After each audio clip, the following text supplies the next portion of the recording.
வணக்கம். வாழ்க வளமுடன். ஆன்மீகமும் மருத்துவமுங்கிற தலைப்பில் சில பதிவுகள், அதில் குறிப்பாக சில ஆச்சரியங்கள், அது கோயிலின் அமைப்பு, வானியல் சார்ந்த நம் முன்னோர்களின் அறிவை பறைசாற்றும் சிறப்பு செய்திகளுடன் அதில் இப்போ நம்ம பார்க்க போகிறது ஆழ்வார் திருநகரி பெருமாள் ஆலயம். இது திருநெல்வேலி மாவட்டத்தில் இருக்குது. இங்கே என்ன ஆச்சரியம்னா, அங்கே இருக்க தலவிருட்சம்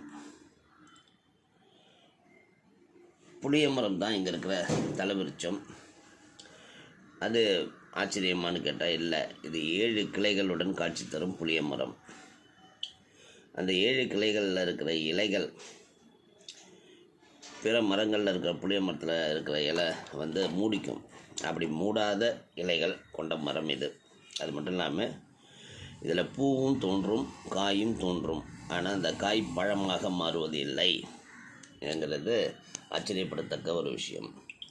அதனால் யாராவது திருநெல்வேலி போனீங்கன்னா ஆழ்வார் திருநகர் பெருமாள் கோயிலில் இருக்கும் இந்த தலவிருட்சத்தை வணங்கி வாருங்கள். வாழ்க வளமுடன்.